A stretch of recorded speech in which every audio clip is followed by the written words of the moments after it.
wasn't. Never mind. It's lovely to be here at PoetiCon. It's such a great project. I'm really pleased to be invited. Lovely to be in Canterbury. Don't get down here as much as I'd like. London's in the way. We should really, because it'd be a lot quicker to get here. So yeah, well, what I'm doing today, I don't know if I'll achieve this, the understanding bit, but I'm going to talk a bit about how I see the poetry ecology. Yeah, just from my strange three-headed kind of position really, because I've got a picture of me, why I'm doing this talk.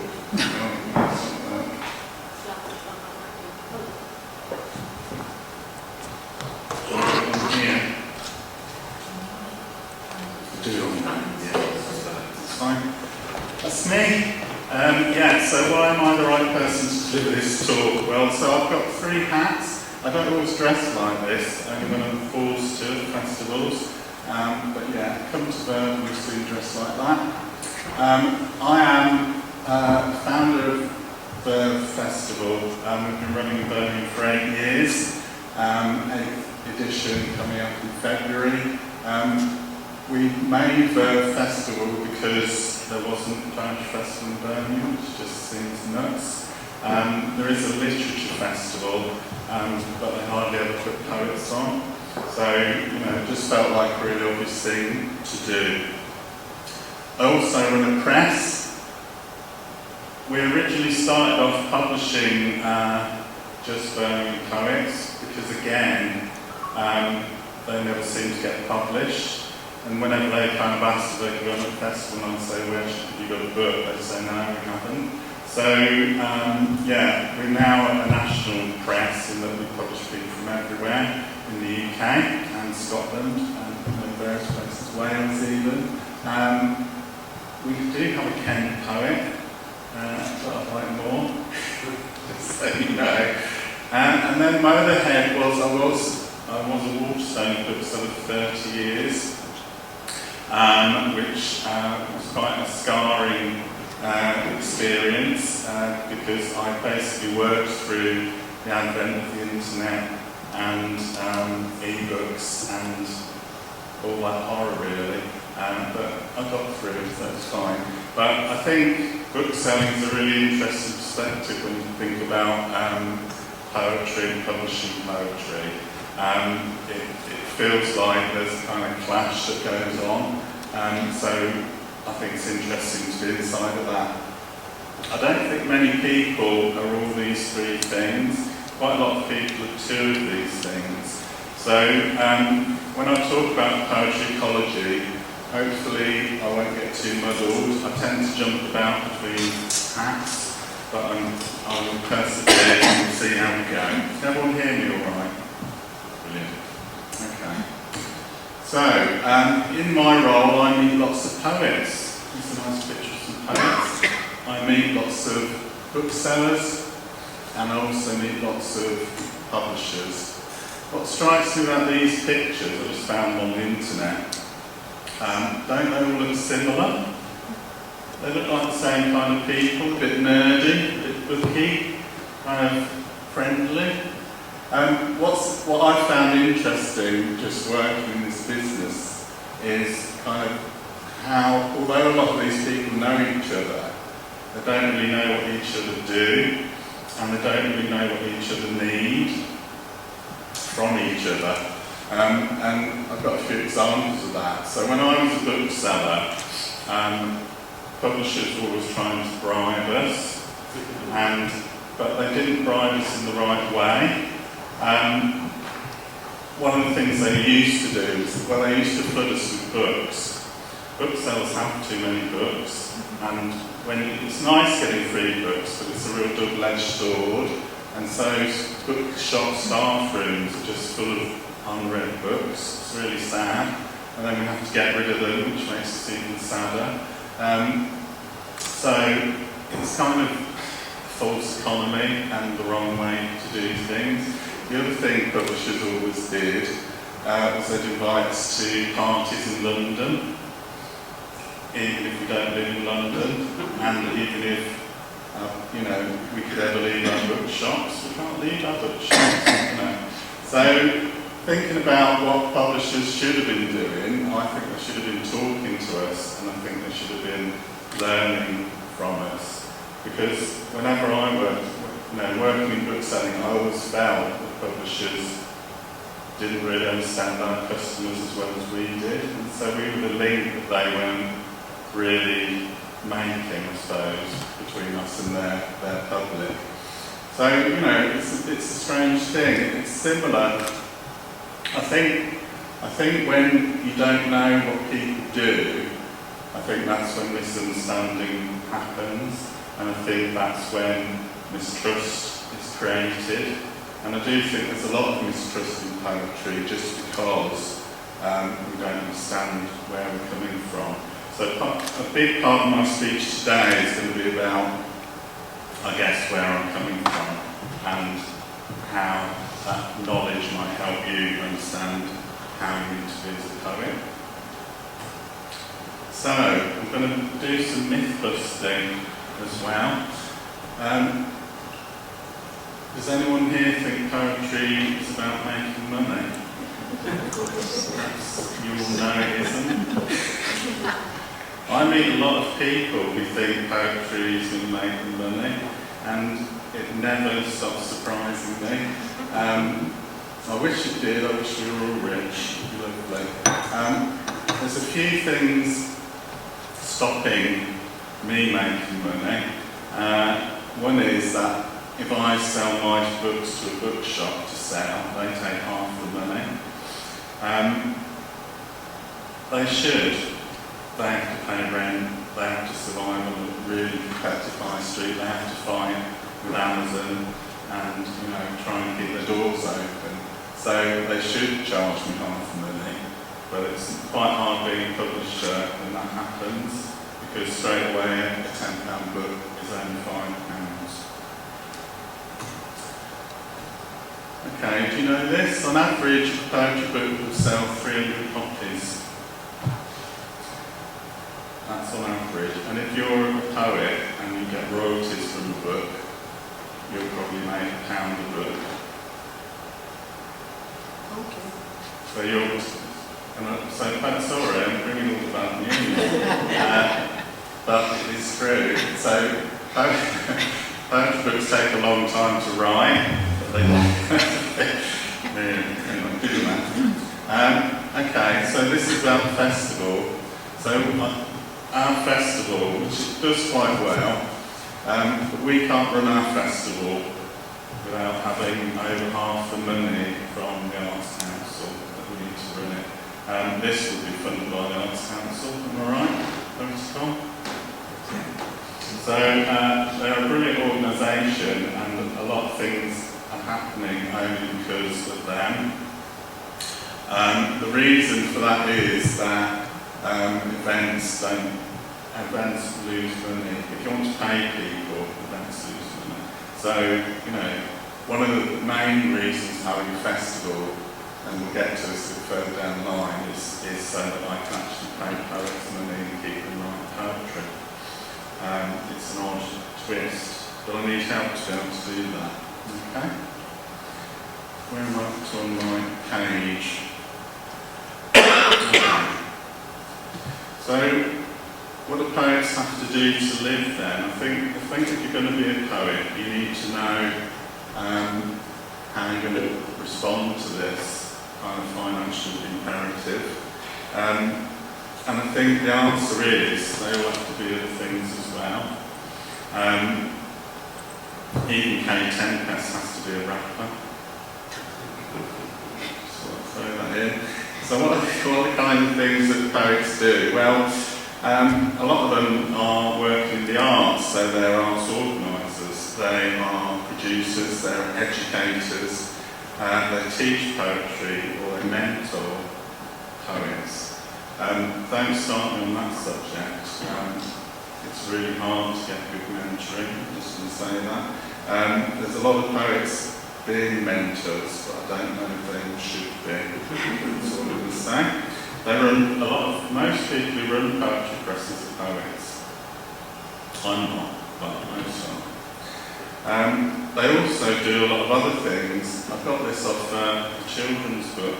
It's you can look at all the possible jobs you could do as being poets. So the doctors, school teachers, actors, waiters, journalists, novel writers. Have you noticed all the poets are writing novels? I actually know for a fact that if you're a poet and you get an agent, they'll try and make you write a novel. I don't book poets who've got novels, just say that. They do all sorts of other things. They are what I call Poets Plus, and they still have to get funding to make a living. One poet I was speaking to told me once they worked out that 3% of their time is actually getting to write their own poetry. So part-time doesn't even cover that, does it? Incredible. I'm similar. So I'm not a poet, but I'm similar in that to get by I have to do a lot of things. The things I love doing most are running my festival. It's only once a year, but it is the bee's knees. I'll use that phrase. Running a festival is the bee's knees. The press, I enjoy a bit. We'll talk a bit about what I find easy and hard about the press in a minute. Some of the other things I do, I run an online Zoom workshop series. That workshops actually do pay. They do actually work financially, which is amazing. So at VERVE Festival, we have about 16 workshops across the weekend. And they're really popular, but they're the only thing that make any money at VERVE. So, it's just a really essential part of what we do. I also just started, this is a tiny plug, but I am here. I've started an online poetry only book shop. You should visit, it's amazing. It's called VERVE.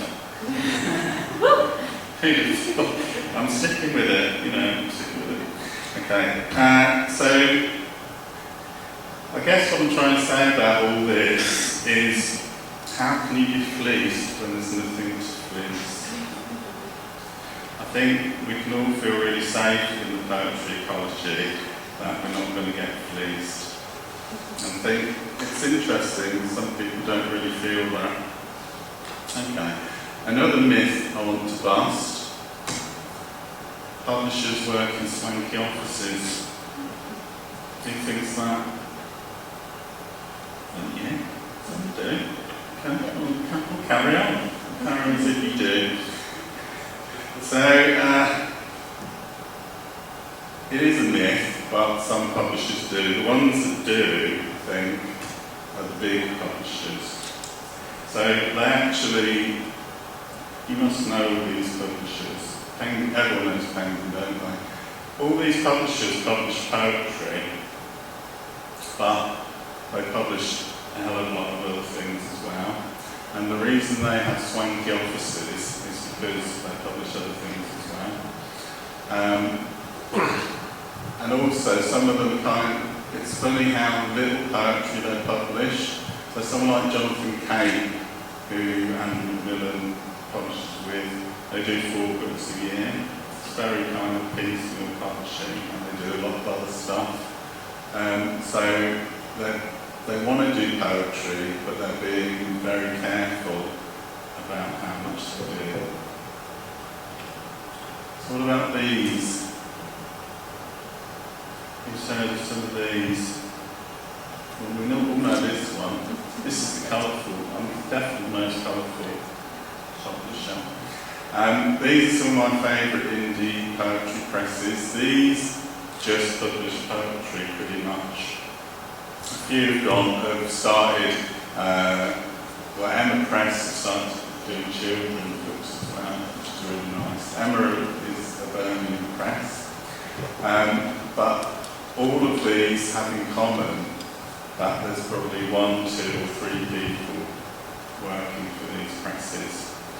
Burning Eye, I know the people of Burning Eye, I know all these people, I know people, I sound like Donald Trump, didn't he used to say I know all these people? Yeah. Burning Eye are lovely, there's two of them, and they work from a bedroom, literally, they work from a bedroom in Bristol.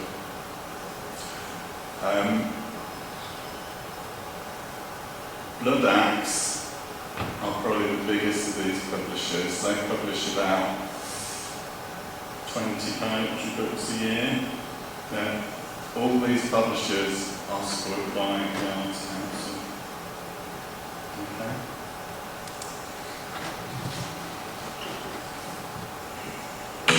See what else we've got. Okay, what's good about indie poetry presses? I think the most interesting publishing happens in the indie sector. I think that's something that indies can do. So, I think the big publishing presses rely on indies to take risks and to be able to afford to take risks. And I think when something exciting comes along, it's generally an indie publisher. I think they, again, kind of ties to taking risks, but I think they can appeal to, they can find audiences that the big publishers can't. The big publishers essentially rely on the book trade as a machine to kind of sell their books, whereas indie bookshops, I think, are closer to the ground. Burning Eye are a really good example of that. They discover poets who are brilliant who no one else would find. Not so sure about this one, but I do think, you know, if once you know an indie publisher person, that's you probably know what you need to know. You're not dealing with strangers, you're not dealing with multiple people, a bit like if you work with a big press. They have a different person to do every single thing. That's a really difficult thing as a poet to keep up. Yeah, I think there's I think the indie outlook, it's probably something I've invented, but I think I see it everywhere. I see it in indie bookshops, I see it in indie presses, and I see it in poets. And I think it is really a kind of common ground that we all share. I think if you want to be understood as a poet, you want to publish with an indie press, that's what I say. So what are the negatives of indie presses?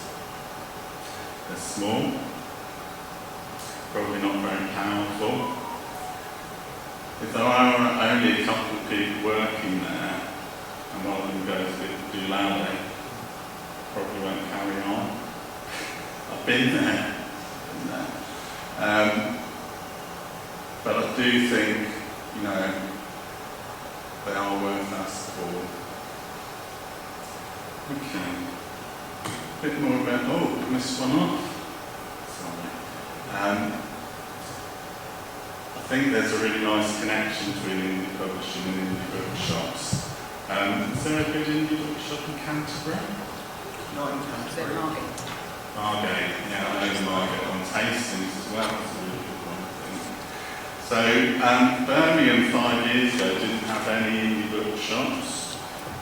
It's now got 5 in the last 5 years. I don't know why that suddenly happened. There were none for 20 years before that. And one of them was run by a friend of mine, and it's probably half as big as this stage. I feel like I've taken up far too much space today, but it's half as big as this stage. It only stocks books by indie presses. It's just a really lovely shop.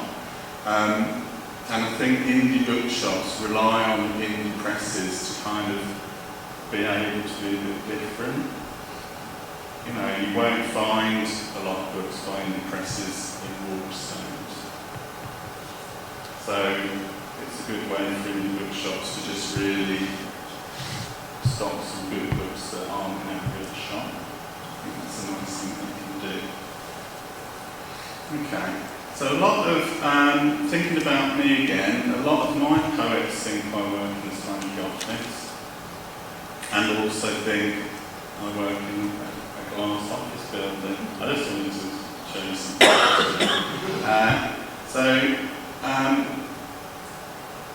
I get asked, often by poets I've already got a contract to publish with. I will get asked, can I talk to your marketing team?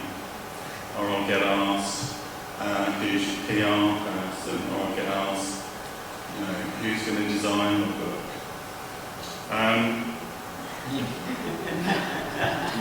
This is my press team.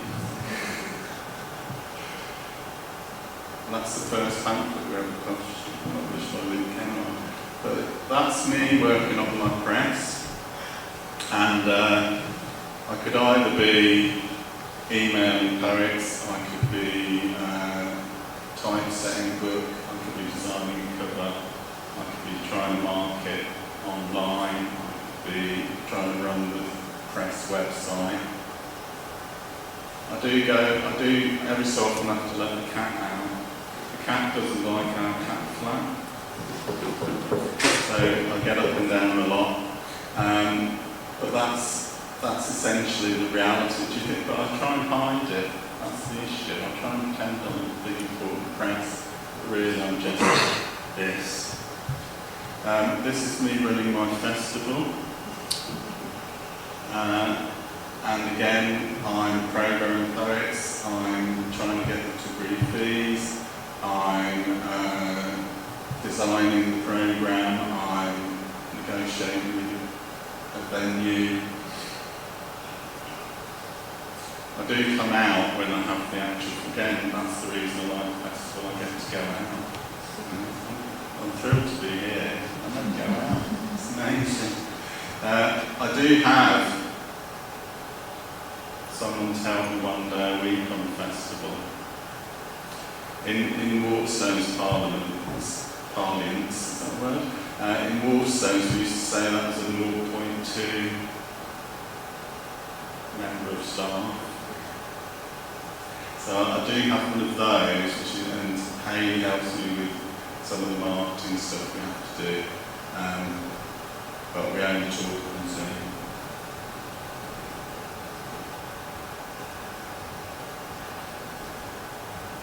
Okay. So a bit about what I love about what I do. So I don't make much money. Why am I doing what I do? Why the hell would I? What am I up to? Why do I leave Waterstones? I don't get money. So I love listening to poetry. I love seeing poets perform. I got hooked in about 2016 when someone brought Liz Berry to my shop. I was running the Birmingham Waterstones at the time. Have you heard of Liz Berry? If you hear her voice, it's like a siren. It's just shocking. I didn't really listen to the poems, I just listened to the voice. Is there something about hearing poems and kind of connecting with when you have bedtime stories? I think there is. Not sure, but anyway. I just love it. So I kind of feel my festival is me, it's kind of for me. I get to just watch everything at the festival, and that's why we have it. I do get to see lots and lots of poems. So once a year at VERVE Press, I have a 1 month open submissions window. I don't like it because it's not a nice thing for poets to have to go through. I think, you think about what's great about poetry and what's less good. I think submissions windows aren't the best thing to do if you're a poet. It's one of the reasons I'm not a poet, to be honest. I just can't be doing with it. But during that submission window, and I ask for complete books from people, I get 500, and that's VERVE Poetry Press. Who's been heard of them? And they get 500 books. So I can probably take 12. We'll get to that because that's in my what I don't like so much. I jumped ahead. But actually, at the end of the submissions window, I give a definite deadline for when poets are going to hear back from me. It's 2 months, and at the end of that 2 months, I've read all those submissions, and you kind of feel like you're connected with the zeitgeist of poetry, because you just, having read all that stuff, you know what the most popular word of the year is, because it's kind of popping up all the time. And you know what form people suddenly get back into, you just see all these things, and it's such a privilege. Just reading a poem you've not seen, and it's amazing, it's such a lovely thing, isn't it? So, selfishly, that's what I love. Okay, yeah, so I guess both with the press and the festival, I really do like helping poets reach an audience. It's not always easy, but it is kind of makes me feel good about myself. Is that allowed? I don't know. But it does, I like to feel that, but poets weren't coming to Birmingham. They weren't big, essentially. We never see poets.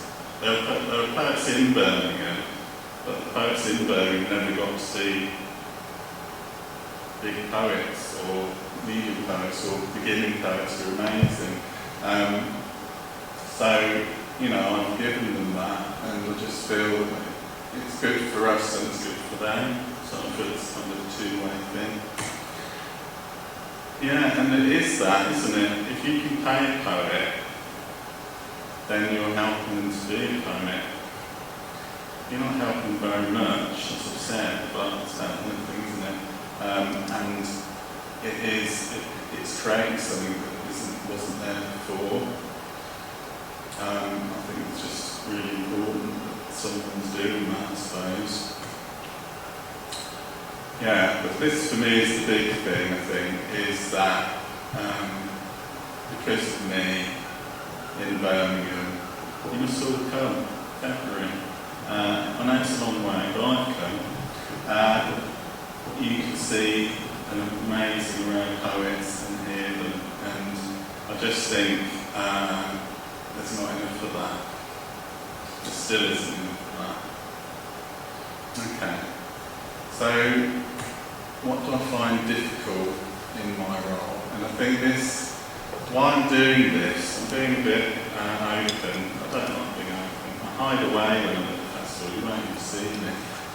But I think it's important to understand the person behind the brand a little bit, I guess. So, the worst thing in my role is that.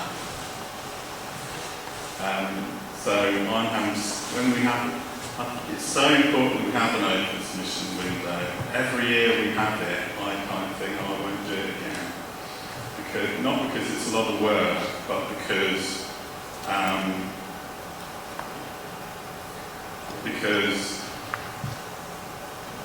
it's just so much of that.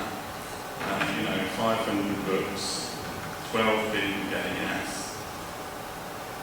I can't do that maths, too many numbers.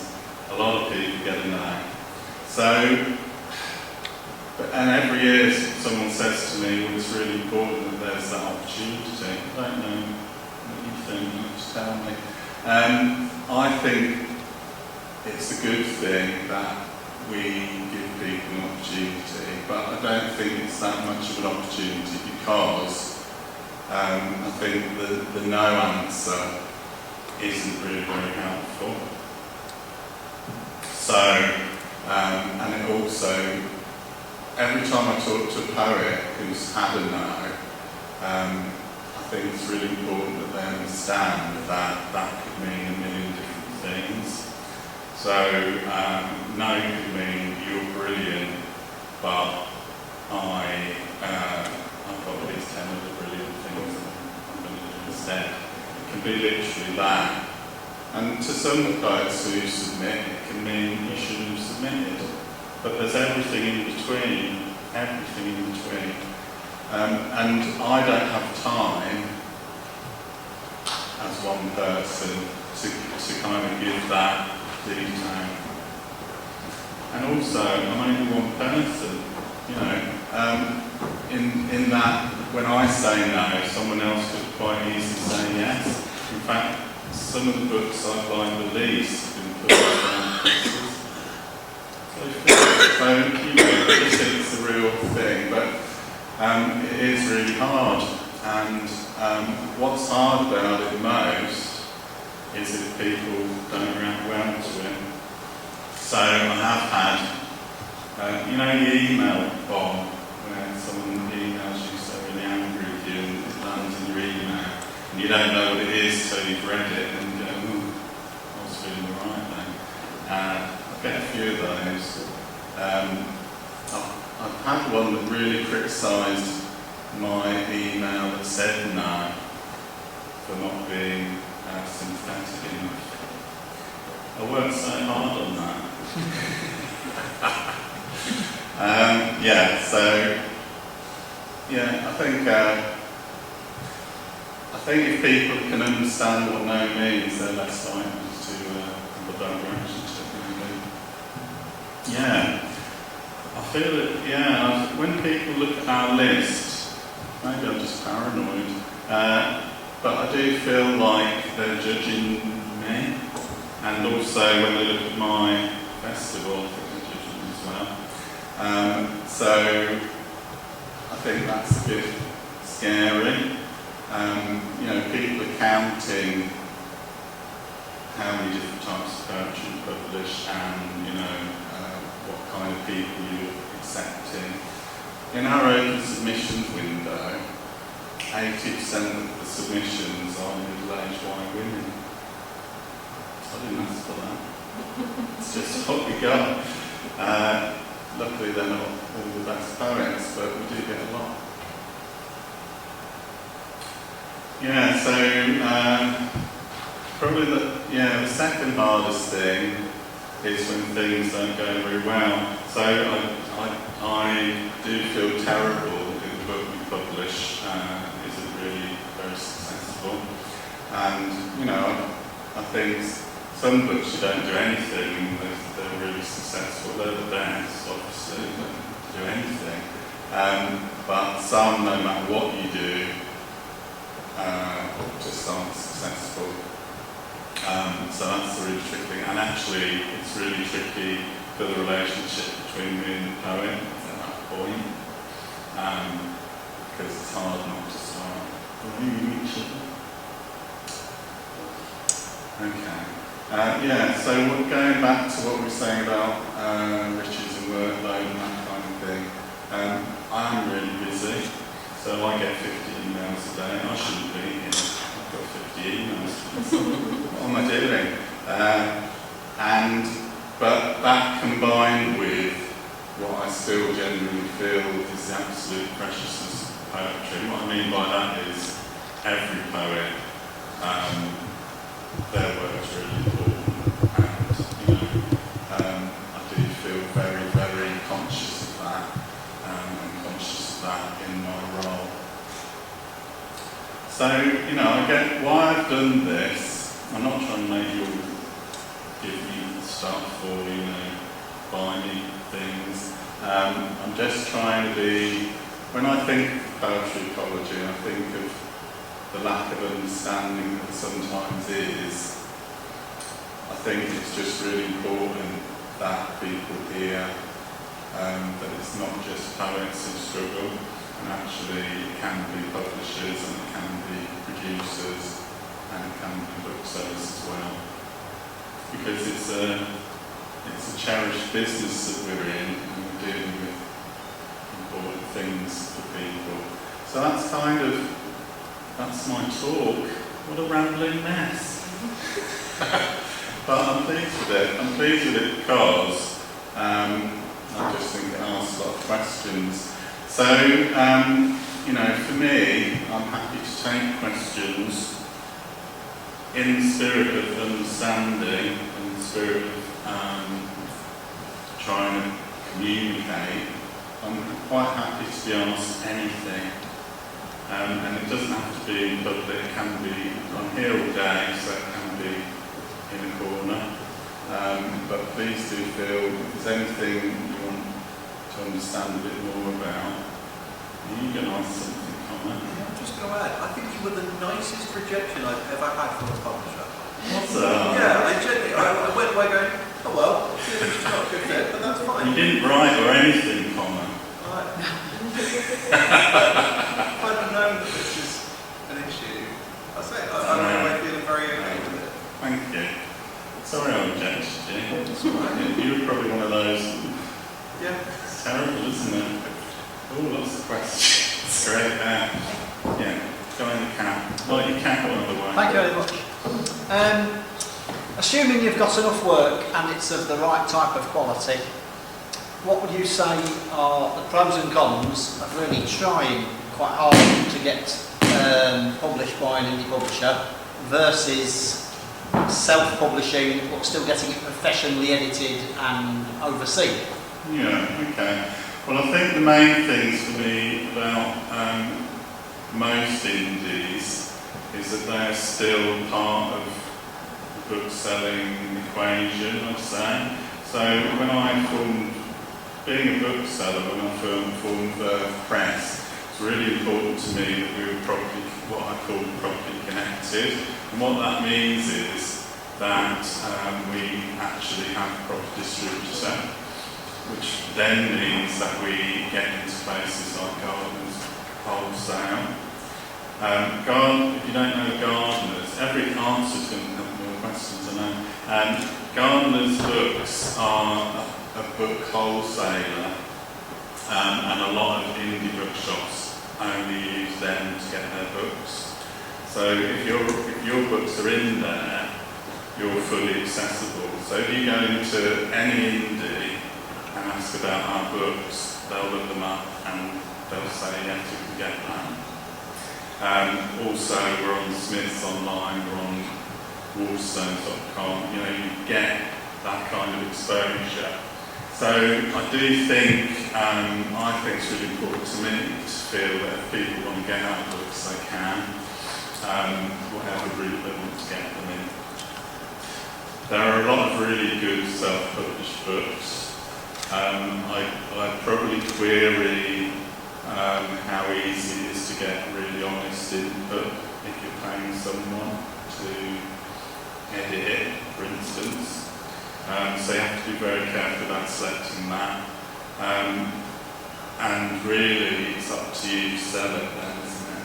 So I think what you get with an indie press is more than one person is going to try and sell your book. But it's not always that useful. Does that help? So I get that everyone wants to be a published poet, and you get these 500 manuscripts and all the rest of it. But it seems to me that there are fewer people that want to organise events, even fewer people that want to review poetry books, and that kind of wider ecology of poetry. What do you think should happen in terms of nurturing that and training people to have the skills and the kind of confidence to take that on? Is that happening? Because it seems to me you have quite a lot of niche skills that have developed over time. Not everyone would have that confidence or those skills. Yeah, I know. I think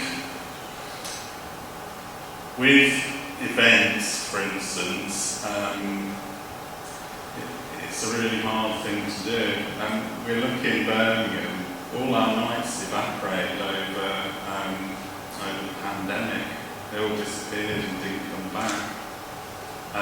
Luckily, kind of some really good new ones have bubbled up since, which we're really lucky about.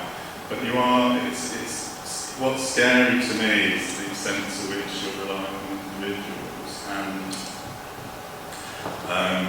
and they're all working on their own. They're not really learning each other's lessons, and etc. So I feel quite strongly about that. I wish what needs to happen is there needs, again, connectivity needs to increase, because it's lovely that I'm in touch with Connor because we can help each other, and also I think locally I have tried to help the people trying to run new nights in Birmingham. They don't always want to listen, what's wrong with it? But I think we are still in that place where we're relying on a certain level of kind of almost spontaneity, aren't we, to make that happen. It's difficult. It's not an answer, is it? But we talked about it there.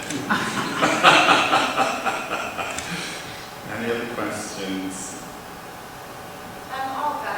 Right. So Easy questions only. it's very easy actually, very, very easy, out of interest. So you mentioned how lots of poets might be mentored at the moment or doing the mentoring, but maybe not everybody should be on either end, I guess. But my question is do you then have within VERVE or within your own practice separate to VERVE as well, offer that kind of thing, or do you maybe, if somebody reaches out to you and asks about that, do you then channel them to other opportunities?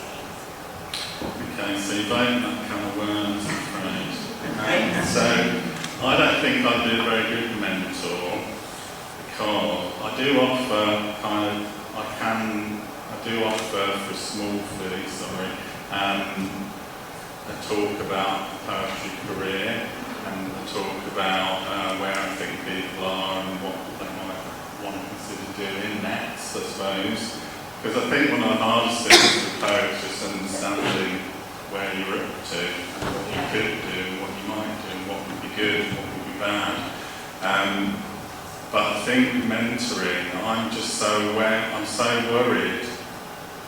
Bad mentoring for me is really opinionated people telling you should do things differently without really understanding what you are trying to do and I think there's a lot of that around. I think there's a lot of very strong opinions in poetry, and I think if you're not, and I know it's complete examples of people who've nearly been destroyed by bad mentoring, and that they've lost all their confidence, and they thought they were at a certain level and now they're not, and not really,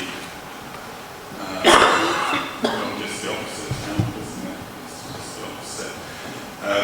So I think the best mentors are really, I don't know who they are, we should have a register. Yeah, that's why I asked. Like, maybe you know out there, you know something. I do know some people I know would be good, but and what would be good about them is that they would make absolutely sure that they're aligned with your aims as a poet, and that they're, I think asking questions is the best way of mentoring. You know what I mean? It's better than saying you should do this or you should do that all the time. Quite often I've had a lot of people getting this DYCP grants now, and what they're invariably doing is hiring mentors. And quite often when we get books submitted, they'll say, this famous poet edited it for me, and I go, so what was you and what was them, please, and are you still working? It's horrible when they're still working with them. But often the things they tell me they've changed aren't things I think are very good. Yeah. Thank you. But maybe I'm just opinionated. It's hard, isn't it? Okay, so have I overrun? I thought I had. No? Well, I will be around for the rest of the afternoon. So if you do want to ask me anything, I'd love to speak to you.